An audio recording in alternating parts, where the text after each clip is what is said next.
Doesn't matter if anyone thinks a sequel should have been made. The box office says you're welcome. Here are my immediate thoughts on Moana 2.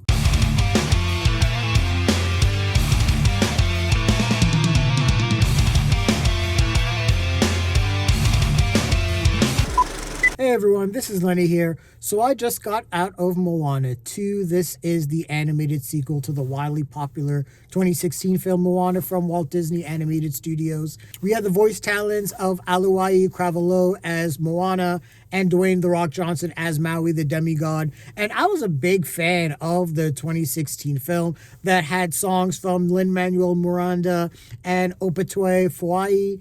And some of the songs were great. Shiny, Where You Are, You're Welcome. And, as a wrestling fan, there's a lot of Polynesian culture and Samoan culture that's permeated throughout the industry. And obviously, The Rock is probably the highest profile Samoan in the world that you can think of. So, I really loved that movie. So going into Moana 2, I was expecting, some of the same, getting a little bit more into the culture and, getting a little bit more deeper into the characters. So the plot of this film is basically, it's 3 years after the events of the first film. Moana is now a wayfinder and she is tasked with finding other people and other islands that connect with her tribe. And she's basically given a sign by one of her ancestors to find a specific island. And if she doesn't, basically it's going to be the extinction of her people. But finding this island is also going to be a way to connect all the other people of the sea to her and her family and her island as well. And obviously she needs the help of the demigod Maui, again played by The Rock, to help her out with this task. And that's pretty much it. And the story really doesn't get any deeper than that. This is a movie that really does suffer from sequelitis. It does feel like, Moana 2, The Search for More Money, because the plot is really paper thin, and that really hurts to say. It's really Moana. She sings a song, and at the end of the song, it's basically like there's a shooting star or a rainbow that's in the sky. Her ancestor says to kind of look out for that fire in the sky, and she's supposed to follow that. And when she follows that, she's supposed to find this island that's going to connect all the people of the sea. So yeah, she sees that falling star, she sees that fire in the sky, and she takes some people from the island with her to this island, and Maui's there eventually, and I'll get to that in a little bit. And yeah, that's it. There's nothing more to it.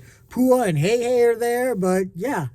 Now, before I get into anything else about the movie, let me just say a couple things. One, the animation for this movie is glorious. Now, I don't think it warrants an Oscar nomination for Best Animated Feature, but I can see it getting nominated because the animation is breathtaking.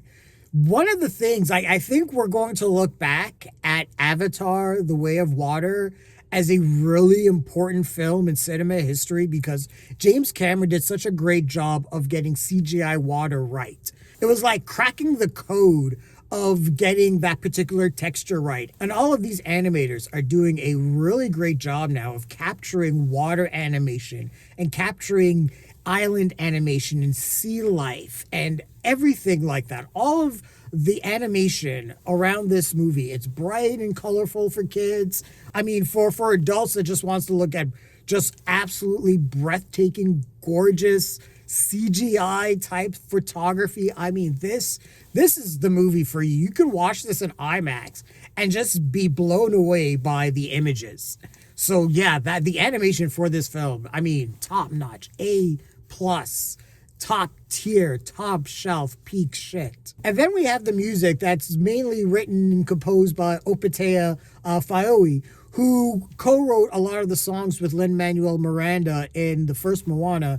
Now, Lin-Manuel Miranda does not return for this. And in a way, I don't know if it hurt or what, but it doesn't feel like the songs were as memorable. There are few good, really good songs. One of the villains, Matangi, she had a really, really good song. But a lot of the other ones just kind of felt really, I guess, kind of basic. And it kind of felt like one of those like Walt Disney like straight to video sequels, like The Lion King 1.5, for example, or Aladdin 2. That kind of felt like the level of the songs. It just didn't capture me as much as the songs in the first Moana did. And that really hurts to say, because the songs in the first Moana film are so memorable and so catchy that I'm just thinking about You're Welcome right now and just kind of humming it in my head. But yeah, there weren't any real songs in this that really captured the imagination I felt.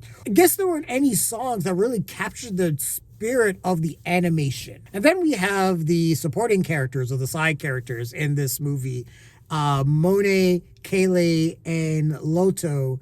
And yeah, they're just really one-note characters. They're just given one character trait, and that's really it. Like, Monet is basically a stand for Maui and is kind of like the historian. But really, his running joke is that he's a fangirl for Maui.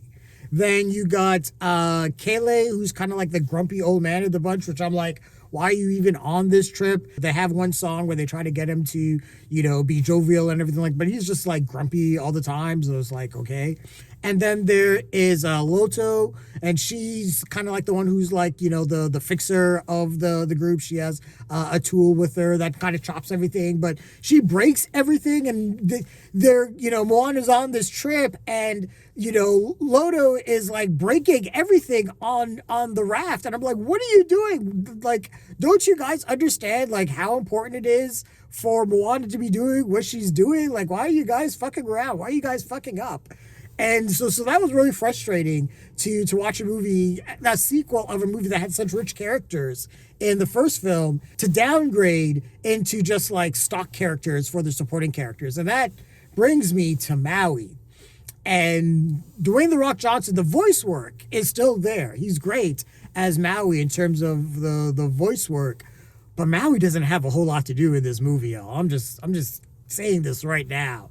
Maui is probably in this movie like a combined like 20 minutes. Like 15 of those minutes feels like he's captured. If you saw the opening of Thor Ragnarok where Thor is captured, that's basically Maui for like 15 minutes of screen time that he's in. And he's captured by Matangi, who's kind of the henchman of a storm god named Nio. And both of these villains are just not strong villains at all. Like I said, Matangi had a pretty decent song, but there's nothing to her. And Nio, is like a storm god, supposed to be like. And let me just say this: I'm a comic book nerd, okay? So I've seen storm gods. I've seen a storm god named Storm, who is an Omega level threat. What you guys did here in Moana 2 was not threatening at all. Not even storm level. So I don't know what they were trying to do, but this villain was just non-existent. It was almost like Moana could have done this trip on her own. There would have been no problems, and that would have been the movie. But it's like the writers had to add some sort of superficial conflict. So they're like, well, Maui's a demigod, but we got to do something so he's not there to help her all the time. Well, let's tie him up with another demigod. Okay, Moana's really capable and independent and can do shit on her own, so let's pair her up with a bunch of idiots and have them like fool around and fuck up and make things harder on her for no reason whatsoever. Now, I'll say that the film's strength is still the exploration into Polynesian and Samoan culture, and that's the thing that I really came to this movie to see. And we still get explorations of that, a lot of that in the songs, a lot of that in terms of the storytelling, how the culture passes history down and passes stories down from generation to generation. I really like that aspect of the culture. So all of that stuff is still in Moana 2. So if you're a fan of the cultural aspect of Moana, you'll still get a lot here out of Moana 2. So if you take your kids,